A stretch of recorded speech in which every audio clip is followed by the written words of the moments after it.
Petit Jornal. Inteligência e irreverência em doses diárias.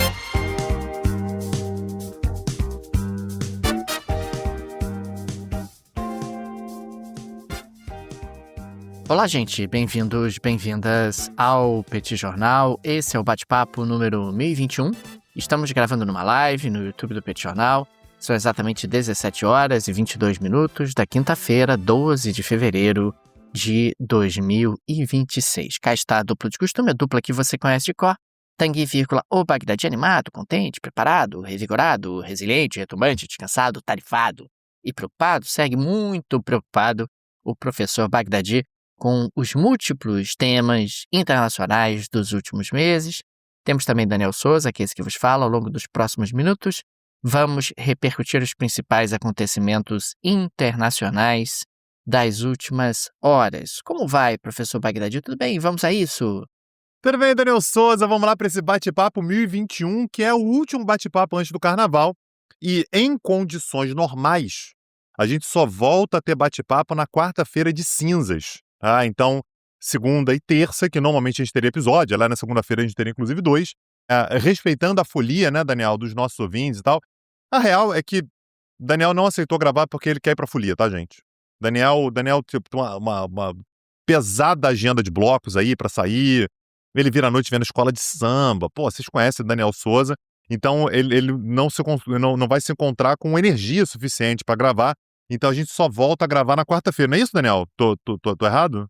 É claro, a folia momesca pede prioridade e nós precisamos estar absolutamente concentrados nessa dinâmica que é extremamente extenuante ao longo dos próximos dias. O professor Bagdadi também. Nossa, Sim, claro. se encontrarem o professor Bagdadi nos blocos, fotografem e me enviem, por favor, porque será um acontecimento em tanto e tanto, na medida em que ele vai estar em muitos blocos e essa oportunidade será absolutamente incrível ao longo dos próximos dias. Perfeito. Então, Daniel, a gente começa o nosso bate-papo 1021, né? Deixo aqui as boas-vindas, o agradecimento a todo mundo que nos acompanha. E eu queria trazer, Daniel, como primeira pauta, a complexa relação entre Estados Unidos e México no atual momento. O tema do momento, Daniel, é que o aeroporto de El Paso, que fica no Texas, do lado americano da fronteira, portanto, foi fechado temporariamente, depois que autoridades americanas atribuíram à medida a incursão de um drone ligado a um cartel mexicano. Isso acabou chamando muita atenção, Daniel, porque, segundo o governo dos Estados Unidos, você tem muitas incursões de drones de cartéis mexicanos para o lado americano da fronteira. Segundo o Pentágono, ocorrem mais de 1.000 incursões de drones por mês ao longo da fronteira. Eles deixam claro que não são ataques, ou seja, esses drones eles não atacam, não fazem nenhum tipo de ataque do lado americano, mas são incursões que teriam ali por objetivo monitorar, saber o que está acontecendo, ver onde é que estão, por exemplo, as patrulhas e, eventualmente, esses drones, inclusive, segundo o Pentágono, levariam drogas para o lado americano da fronteira, né, para o lado dos Estados Unidos, ali da fronteira. Então, que isso seria um elemento de tensão e que isso teria levado, inclusive, ao fechamento do aeroporto de El Paso e que, dada a ameaça, a primeira informação que surgiu era de que o aeroporto de El Paso poderia ter sérias restrições ao longo de 10 dias. 10 dias você poderia ter de restrição à circulação ali do espaço aéreo por conta de um ou mais drones mexicanos que teriam passado por ali, de cartéis mexicanos que teriam passado por ali. O problema, Daniel, é que você começa a ter algumas contradições, tá? A primeira contradição é que, se a restrição a princípio seria de 10 dias, depois ela foi reduzida para apenas 7 horas. Era para ser 10 dias, de repente viram 7 horas. E funcionários da Administração Federal de Aviação dos Estados Unidos, a FAA, teria dito que o espaço aéreo do aeroporto de El Paso ele teria sido fechado não por conta de um drone de um cartel mexicano, e sim por conta de um sistema militar antidrone a laser do Exército dos Estados Unidos. Então, que seria algo que o Exército dos Estados Unidos estaria testando ali pela região, que poderia significar algum tipo de risco para aeronaves civis que eventualmente circulassem por ali ou que quisessem utilizar o aeroporto de El Paso, e que, por causa disso, você teria tido o fechamento do aeroporto de El Paso.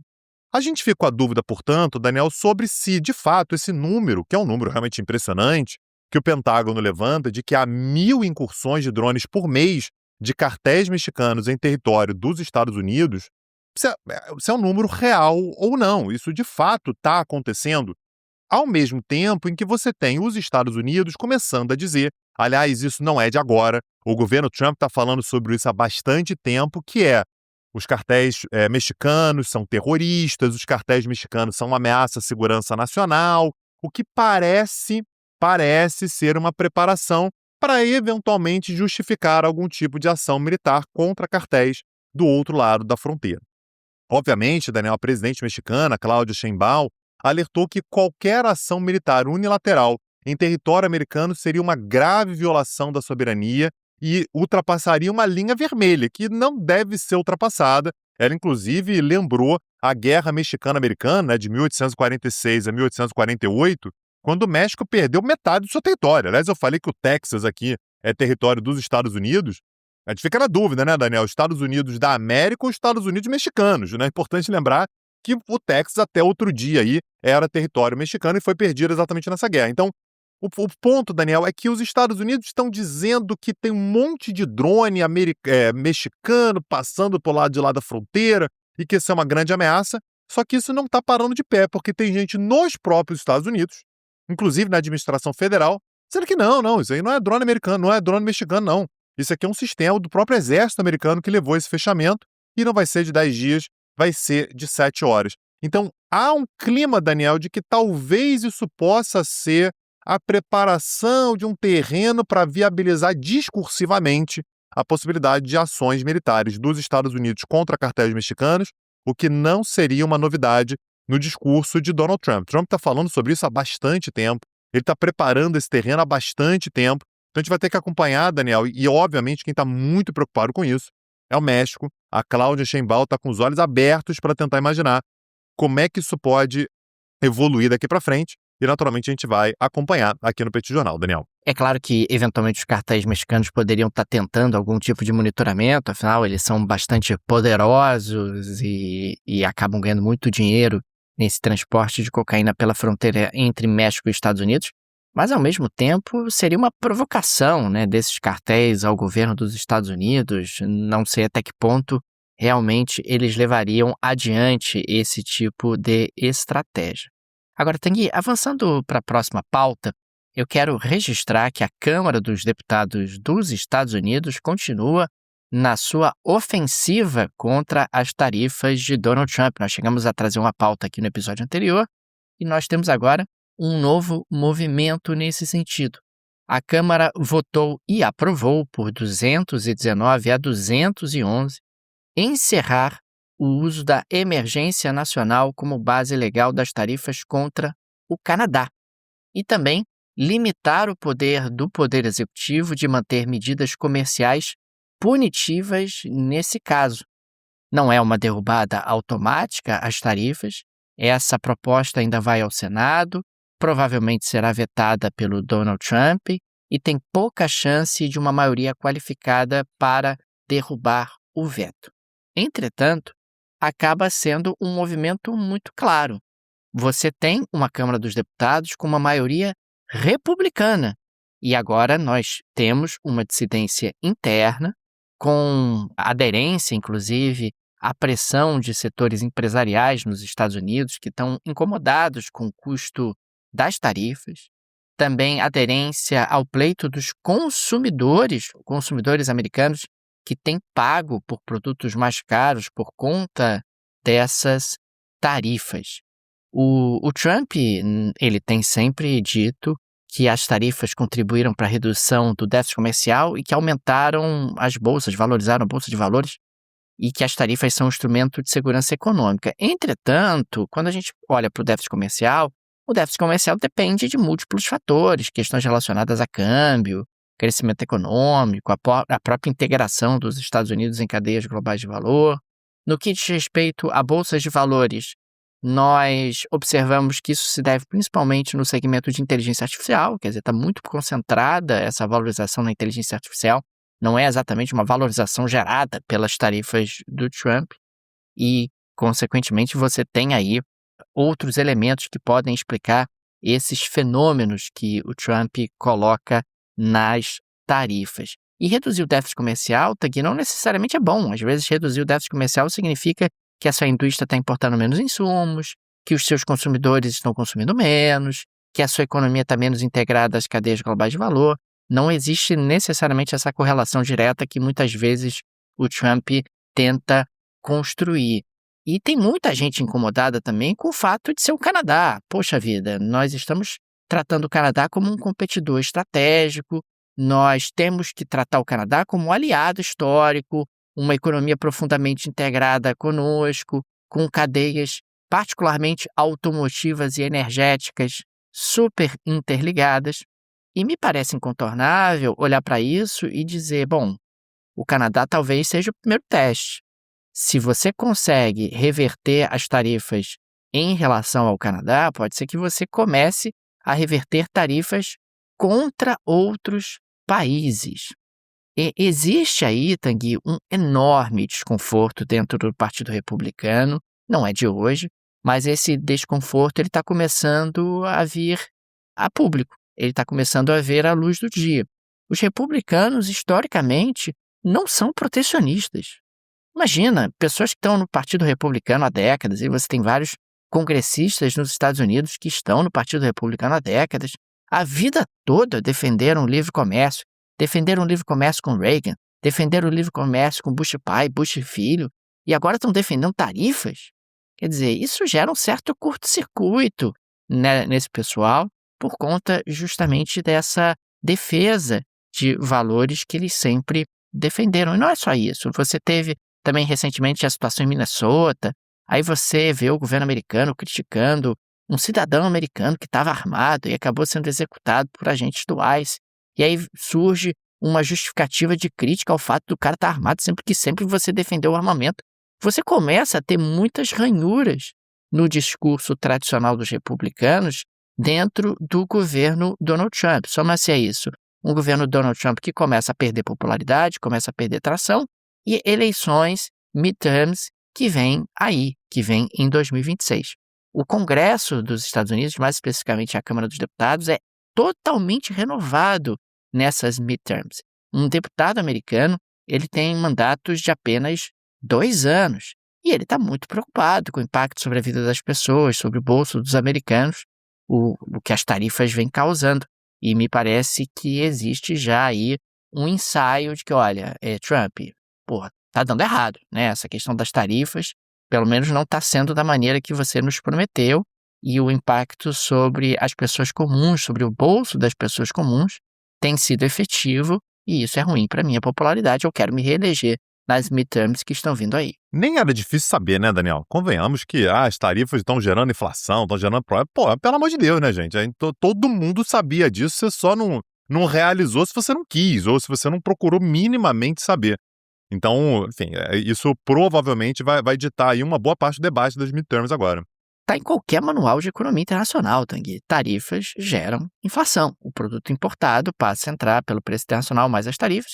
É verdade que os Estados Unidos são um mercado grande, então, eventualmente, esse impacto pode ser um pouco mitigado, porque o preço internacional pode cair um pouco em função da redução das importações americanas, mas, mesmo assim, o impacto inflacionário tende a acontecer. Isso era previsível.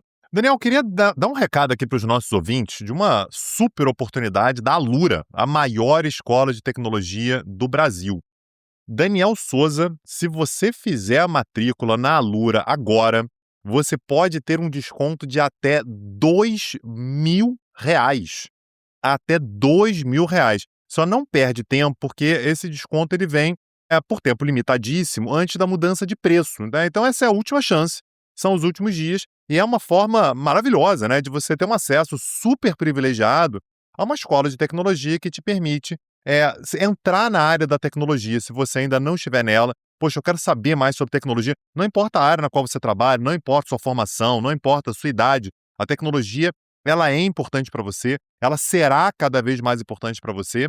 Você que já trabalha com tecnologia, você pode se capacitar ainda mais em outras áreas, em outros temas, ter certificados e concursos muito, mas muito bem produzidos na Alura. Sou fãzaço da Alura E agora, Daniel, com a possibilidade de você de fazer a matrícula com até R$ 2.000 de desconto só com o link que está na descrição desse episódio, que é o nosso parceiro da Alura, né, parceiraço do Petit Jornal, Daniel.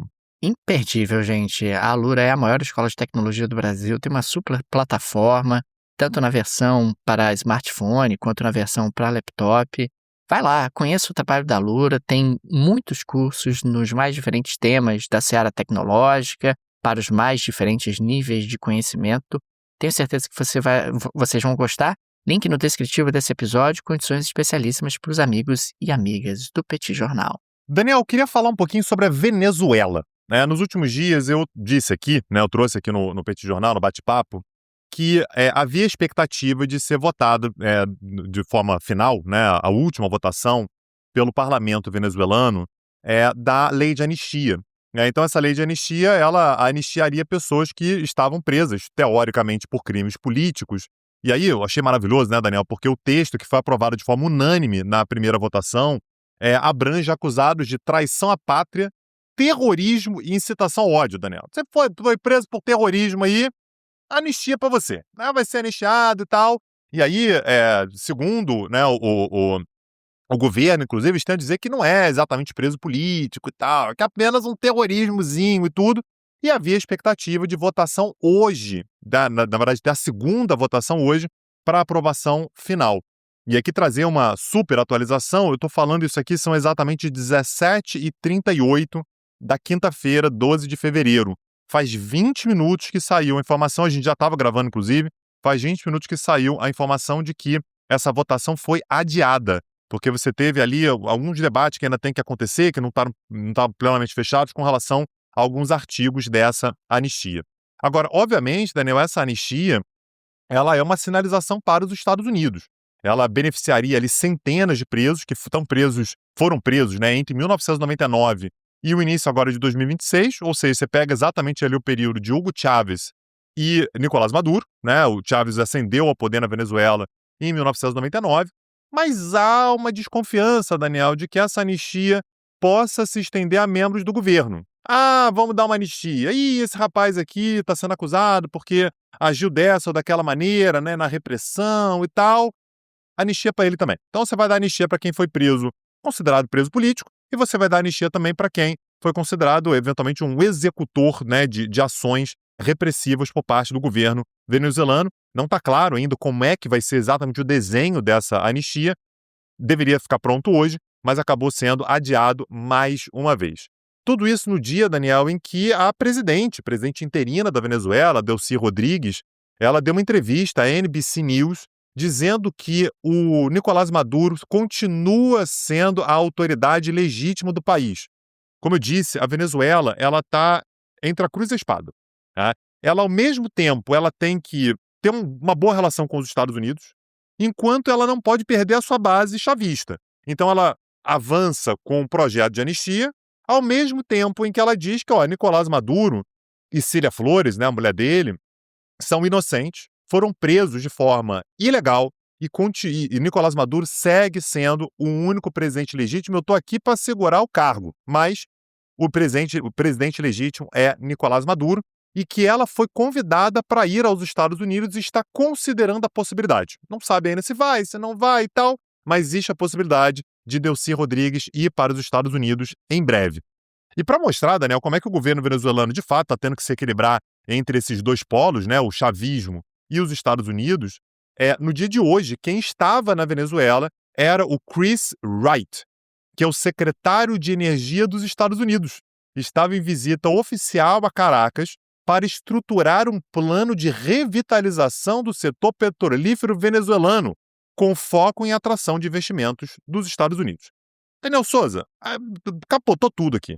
Capotou tudo. Você tem um regime que é chavista, mas que conta, nesse momento, com o secretário de Energia dos Estados Unidos para organizar o setor energético venezuelano.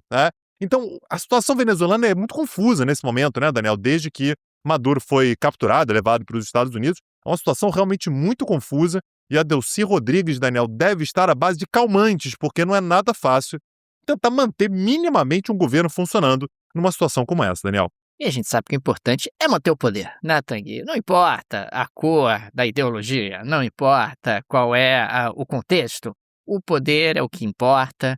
Vamos nos manter aqui à frente desse regime, seja através de uma bandeira anti-americana, seja através de uma bandeira pró-americana, seja através de uma bandeira pró-americana e anti-americana ao mesmo tempo. Afinal, a gente pode ser anti-americano localmente e, de repente, ser pró-americano na política internacional, na política energética. O importante é ser criativo para que você possa preservar o poder da maneira mais sólida possível. Aliás, Tanguy, avançando aqui para a próxima pauta, que é um efeito colateral dessa intervenção dos Estados Unidos na Venezuela, nós temos falado aqui no Petit Jornal sobre a dificuldade de Cuba no que tange à questão energética. Pois bem, a Rússia vai enviar carregamentos de petróleo bruto em combustível para Cuba em breve, segundo informou o jornal russo Izvestia nessa quinta-feira. O veículo citou a embaixada russa em Cuba como fonte. Pode ser que seja verdade, pode ser que não seja verdade. Me parece que a Rússia está testando aqui uma ideia. Olha, vazou aqui, hein? Através de um jornal. Existe sempre a possibilidade do governo de Moscou simplesmente negar, se a coisa pegar muito mal, se gerar ali algum tipo de estremecimento com os Estados Unidos ou de tensionamento muito forte.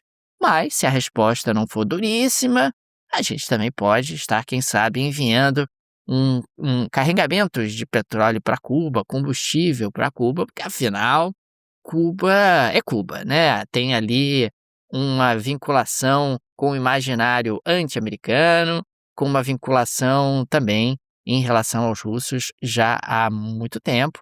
Mandar alguns carregamentos de petróleo, de combustível para Cuba, para a Rússia não custa nada, acaba sendo algo realmente muito barato, perto do potencial, né, que a preservação do regime cubano acaba trazendo.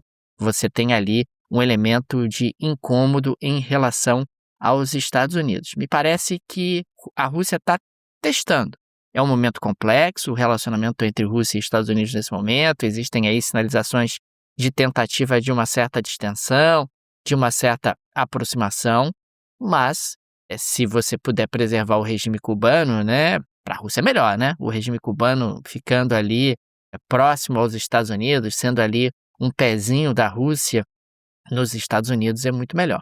Vamos acompanhar se essa informação que circulou na mídia russa é apenas um balão de ensaio, é apenas uma tentativa e um teste de uma ideia, ou se isso vai ter um pouco mais de concretude e, consequentemente, a Rússia vai em socorro do ponto de vista energético de Cuba. Daniel Souza, eu recebi de ontem para hoje dezenas e dezenas de mensagens pedindo para eu usar as minhas habilidades, né, Daniel, que você sabe que são reconhecidas mundialmente como sommelier, né, de pancadaria em parlamentos. Então, deixando claro, o Petit Jornal não é a favor de pancadarias de forma normal, mas em parlamentos, Daniel, a gente utiliza assim de forma artística, né? A gente faz, de fato, uma avaliação profundamente técnica, extremamente técnica, do que aconteceu. Eu queria trazer aqui um pouco o contexto, Daniel, e dar notas, né, para o que ocorreu. O que estava acontecendo na Turquia, Daniel, é que o Erdogan indicou um novo ministro da Justiça, que é um camarada chamado Akin Gürlek. O Akin Gürlek, Daniel, ele era o procurador-geral de Istambul, que é simplesmente o cara responsável por uma das maiores repressões à oposição da história recente da Turquia, né? E olha que a Turquia tem experiência com isso, tá? Mas esse camarada aqui foi o que perseguiu duramente o Partido Popular Republicano, né? Do seu opositor lá, o Ekrem İmamoğlu. E acabou sendo, portanto, premiado, né, com o cargo de ministro da Justiça. Rolou uma dança das cadeiras ali, mudou para cá, mudou para lá, e o Akin Gürlek, portanto, acabou sendo indicado para ser ministro da Justiça. Na cerimônia de posse dele no parlamento, a oposição falou assim, porra, esse cara é o cara que está perseguindo a gente, é o cara que está sendo antidemocrático e tal. Daniel, a porrada lambeu no parlamento turco. E Daniel, muito bonito, viu? Assim, uma coisa muito bem feita. Assim, eu quero dar as notas, Daniel, mas já quero adiantar assim, minha admiração. A Turquia ela sempre entrega muito nesse tipo de situação. Então, o primeiro quesito que eu queria trazer aqui, Daniel, é empenho. Eu queria dar uma nota 10 para o empenho. Você viu que os parlamentares estavam dando a vida ali. Os parlamentares, eles queriam fazer algo muito bem feito, nota 10 para o empenho. O segundo quesito que eu queria trazer, Daniel, é democracia. A pancadaria foi extremamente democrática, Daniel. Tinha espaço para todo mundo. Tinha gente que estava perdendo paletó, tinha homem, tinha mulher. Então você tinha, pelo menos, Daniel, na base aí de uns 20 parlamentares ativamente envolvidos. Não é aquele pessoal que está no deixa disso, não tem nem deixa disso tinha, né? Muita gente olhando, uma centena ali de parlamentares ao redor, mas tinha uns 20 ali que estavam engajados, Daniel. Então a pancadaria extremamente democrática. E com outro ponto que eu também vou dar nota 10, Daniel, que foi a contundência. Não foi aquele negócio de um empurrãozinho. Era soco de mão fechada. Então, Daniel, empenho 10, democracia 10, contundência 10. Parabéns para o parlamento turco por nos propiciar esse tipo de cena, Daniel Souza. Nota 10 para o parlamento turco. Ô Tanguy, a segunda geleia da Shakira de hoje, porque essa aí não deixa de ser a primeira, realmente, eu quero falar um pouco sobre o primeiro-ministro da República Tcheca. Porque aqui no Petit Jornal é República Tcheca, não é Tchequia. Aqui é Bielorrússia, não é Belarus. Nós somos absolutamente tradicionalistas no que diz respeito à abordagem de nomes de países. Né? A última reforma de nomes do Petit Jornal foi em 1998. De lá para cá, não reformaremos mais nada. A gente atualizou os Estados Unidos do Brasil para a República Federativa do Brasil. Aí a gente chegou. Né? Aí chegamos. Agora, depois disso, 90, aí União Soviética, beleza, a gente aceita que acabou. Agora, depois de 98, foi o corte, né, Daniel? Não tem mais mudança. Não, foi o corte. E aí, Tanguy, o Andrei Babis, que é o primeiro-ministro local, né, um bilionário, um populista, autodeclarado trumpista, etc., ele comprou um globo por 15 mil coroas, o que seria o equivalente ali a uns $700, para ver onde fica a Groenlândia. É para ver onde fica a Groenlândia, porque ele acha importante, inclusive, ter ali uma discussão sobre essa questão. Mas claramente... Peraí, $700 você falou? Ele $700. gastar $700 para saber onde é que fica a Groenlândia. Tá. É, para saber onde fica a Groenlândia. Aliás, você poderia ter comprado ali um globo comum por algo em torno de 1.000 coroas, mas ele quis pagar 15 mil coroas. Porque ele é um cara bilionário, porque ele é um cara rico. Porque ele é rico, ele pode, Tanguy. E aí o que acaba acontecendo é que ele destacou na prática que esse negócio de Groenlândia não é importante. Esse negócio de Groenlândia, por que a Europa está brigando por causa da Groenlândia? Por isso, eu vou até comprar um globo aqui para saber onde está a Groenlândia. E aí ele acabou sendo imensamente criticado no país, Tanguy. Veja você, nós temos aí o líder da República Tcheca também fazendo gracejos em relação a uma situação tão importante, dizendo inclusive que vai comprar um globo, na realidade comprou um globo e esmojou, né, Tanguy? Porque na prática comprar um globo tão claro, ou melhor, tão caro, é sem dúvida uma forma de mostrar que você é bilionário, que você é uma pessoa bem-sucedida, que você é uma pessoa rica, que você é uma pessoa que merece estar à frente da liderança do seu país porque você é um meritocrata, acima de tudo, e alcançou tudo que você alcançou baseado no seu esforço pessoal. E um cara que valoriza, né, Daniel, a geografia, a educação, saber onde é que fica. Um pesquisador, Daniel, de fato uma pessoa interessada com os assuntos mundiais, tal qual os alunos do Petit Jornal, os alunos do Petit Cursos, né? Acessa lá, petcursos.com.br. Você quer saber onde é que fica a Groenlândia, aliás? A gente vai ter na terça-feira, não a terça-feira de carnaval, a outra terça-feira, a gente vai ter uma aula gratuita só sobre a Groenlândia. E que a gente vai falar sobre essa nova obsessão de Donald Trump, que é a Groenlândia. Fica aí o convite para o Babis, né, aí o primeiro-ministro da República Tcheca, para assistir essa aula. A gente vai falar bastante sobre onde é que fica a Groenlândia, quais são as variáveis mais importantes, se a Groenlândia existe mesmo, se não existe. Está comprovado que existe, né? De repente ele queria saber se, de fato existe, se não é uma teoria, né? Então tudo isso vai estar lá. E é uma forma de você conhecer o nosso projeto de curso, né? O streaming, né? O formato ali de streaming. Está lá no petcursos.com.br. Por lá você acessa todas as aulas que já estão gravadas, mais as aulas ao vivo, e você entra, portanto, para essa comunidade, né? Então, os assuntos todos que a gente trata aqui cotidianamente no Petit Jornal estão sendo tratados com ainda mais profundidade, com curso, com contexto, né? Com temas políticos, econômicos, religiosos, né? Está tudo sendo tratado lá no Petit Cursos. Acessa lá, petcursos.com.br. Fica também o nosso agradecimento a todos os apoiadores e apoiadoras do Pet Jornal, vocês que ajudam a manter o nosso projeto de pé. Fica o nosso carinho, nosso abraço, nosso muito obrigado a cada um de vocês. O Pet é uma mídia pequena, não tem nenhum suporte de um conglomerado de mídia, não tem o suporte de uma grande produtora, é um trabalho bastante artesanal e por isso a ajuda de nossos apoiadores é tão importante e por isso sempre registramos aqui o nosso agradecimento a cada um deles. Fica também o convite, se você gosta do nosso projeto, se ele faz diferença na sua rotina, considere nos apoiar. No descritivo desse episódio tem várias alternativas. Tem a chave Pix, é uma forma prática, instantânea de apoiar o Pet Jornal, dá para ativar o Pix recorrente. Tem também o link do Apoia-se, o link do Patreon, que acaba sendo bom para quem vive no exterior. Tenho certeza que uma dessas alternativas será confortável para você.